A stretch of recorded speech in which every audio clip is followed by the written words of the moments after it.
Chers abonnés, bonjour. La suite, voilà, de la découverte, en tout cas, des exemples réussis en élevage tropical. Voilà, pour vous, pour votre découverte, pour votre satisfaction, pour les conseils aussi. Voici un exemple. Après l'audit d'octobre 2022, donc chez un haut cadre du Mali qui aime l'élevage, donc voilà, qui a suivi les recommandations qui lui ont été faites ce jour-là, parce que son objectif était de rentabiliser cette activité. L'élevage a des charges, on ne doit pas jouer avec, et le faire pour le plaisir ne durera jamais. Donc nous, en tant que spécialistes, en tant que docteurs vétérinaires, nous calculons toujours le seuil de rentabilité et nous recommandons toujours à une personne la voie à suivre. Il avait majoritairement des obus de la zone, en tout cas du Massina, et ce jour nous lui avons dit qu'il fallait absolument changer 80 à 90% de ces vaches-là en vaches métisses, en vaches hautes productrices de lait.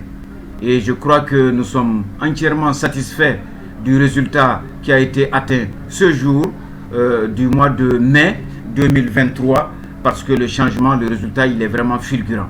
Vous voyez de bonnes vaches qui donnent du lait, donc même celles qui ont été gardées parce que c'est quand même des obus, sont des vaches qui donnent suffisamment de lait, 7 à 8 litres de lait par jour, et le métissage a pris corps dans cette ferme, qui est sur la route tout simplement de Kangaba. Donc encore, ceux qui veulent se lancer, ceux qui hésitent à rentrer dans l'élevage, cette vidéo va vous servir. Et ceux à qui nous disons chaque fois que adressez-vous à un spécialiste avant de vous y lancer, voici le résultat tout simplement, que si vous suivez les conseils de quelqu'un qui s'y connaît, c'est clair que très rapidement, en 1 ou 2 ans d'investissement, vous allez rentrer non seulement dans vos frais, et vous allez commencer tout simplement à, en tout cas, vous faire de l'argent.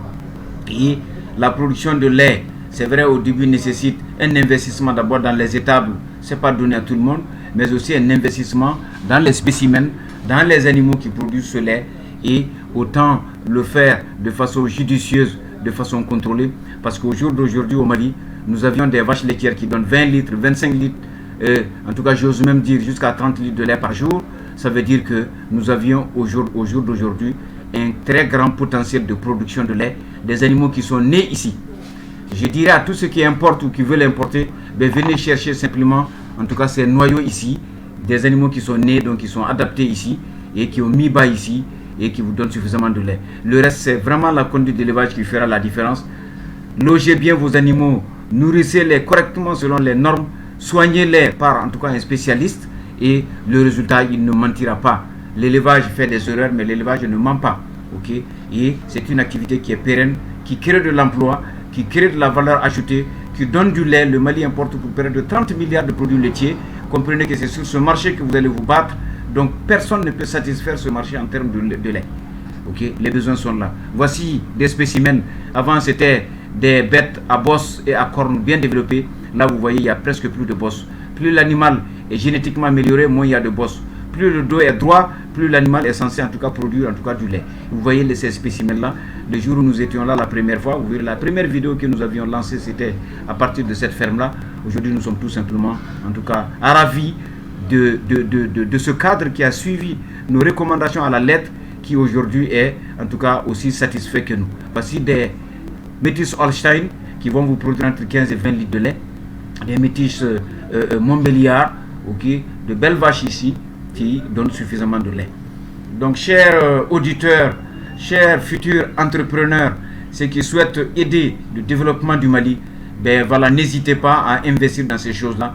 Vous pouvez aujourd'hui avec la technologie rester aux États-Unis, rester en France, rester là où vous voulez, et puis contrôler tout simplement par vidéo tout ce qui se passe dans vos fermes. Le tout, c'est que vous êtes des gens bien organisés, vous avez beaucoup voyagé, vous avez beaucoup vu, vous pouvez faire de la très grande performance ici dans le système de production de lait et aussi dans le système de production de viande. Là, c'est un autre volet.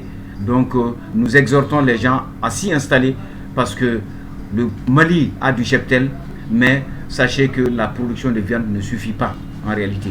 Donc venez, nous pouvons faire de la viande de qualité nous pouvions introduire la découpe ici en République du Mali, donc vendre les 29 morceaux possibles, comme ça se fait dans les autres pays. Nous pouvons le mettre à la disposition des consommateurs maliens et puis les satisfaire tout simplement. Voici un beau zébu, c'est pas pour rien que voilà, et elle a été conservée parce qu'elle donne du lait. Ici, une belle vache métisse de sang Holstein, donc également haute productrice de lait. Les métisses ici donnent du lait. Ok. Donc, chers abonnés, pour ne pas continuer voilà, à vous faire que des commentaires sur ces vidéos, je vous laisserai tout simplement, en tout cas, le plaisir des yeux de voir comment, en suivant les recommandations, on passe du 100% local pratiquement à 90%, sinon à 95%, vache améliorée, et le rendement, il est nettement différent, il est de 1 pratiquement à 10. Si vous aviez 10 vaches locales, 2 litres de lait par jour, c'est 20 litres. Si vous avez 10 métisses, même à 10 litres de lait par jour, c'est 100 litres. Entre 20 et 100, il y a 80 litres de différence. Donc, vous voyez tout de suite ce que le rendement fait.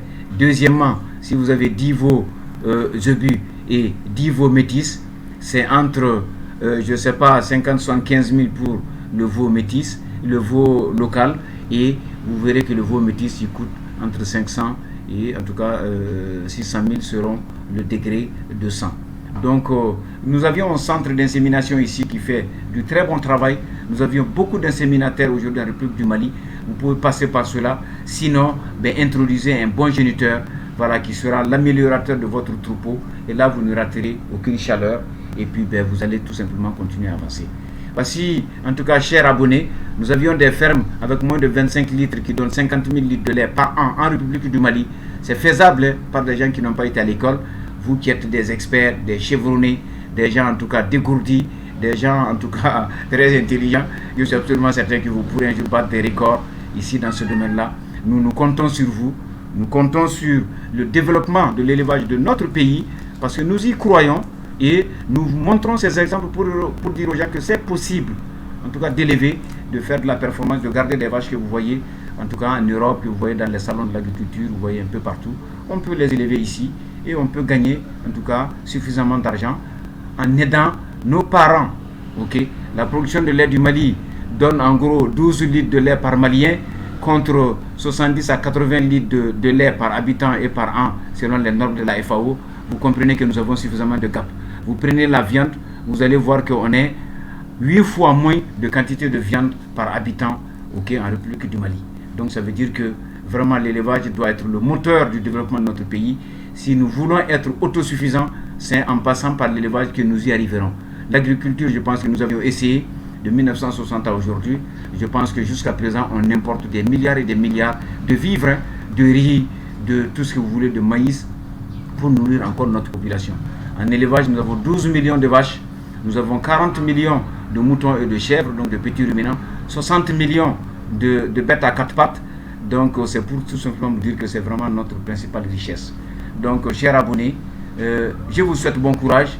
Je suis là au Mali, j'aime mon pays, c'est ma contribution pour le développement de mon pays et je sors des sentences comme quoi que pour qu'on s'en sorte, il faut que l'on prenne l'élevage comme locomotive de notre développement.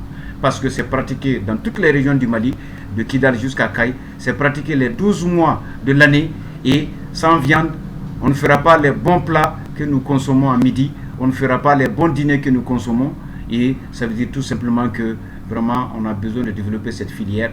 Si on n'est pas autosuffisant, on sera obligé d'aller acheter les produits des autres. Ok, donc vivement le développement du pays, vivement le développement de toute l'Afrique d'ailleurs. Ce que je dis vaut pour l'Afrique. Je m'apaisantis sur le Mali parce que je suis au Mali, parce que c'est ce que je connais, parce que c'est ce que je vois, c'est ce qui est objectif. Mais ce que je dis souvent pour le Mali vaut pour l'Ouganda, vaut pour la Tanzanie, vaut pour l'Afrique du Sud, vaut pour le Sénégal, vaut pour le Niger, vaut pour le Tchad. Je parle beaucoup de Sahéliens aussi. C'est vraiment un regard pour tous les pays sahéliens qu'ils comprennent que nous partageons le même espace, nous avions les mêmes problématiques, nous avions les mêmes types d'animaux et nous devrons aspirer au même type de développement parce que c'est ça notre principale richesse. Donc, chers abonnés, je vais en tout cas vous laisser sur cette vache qui marche élégamment devant vous. Ok, elle est locale améliorée, elle donne du lait, elle s'adapte au système et je crois qu'il n'y a rien à faire. elle fait en tout cas les 450 kilos sans problème. Et vous comprenez bien que c'est en améliorant ce que nous avions ici que nous pourrons nous en sortir. Je vous souhaite en tout cas bon courage, plein de succès, et que Dieu nous apporte les résultats en tout cas de rentabilité pour toutes les activités humaines que nous faisons.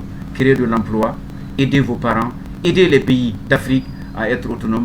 Je crois que ça c'est un exemple pour tous les pays qui ont besoin de se développer et d'être à hauteur de souhait, en tout cas satisfaits de ce qu'ils font. Je vous remercie et à très bientôt.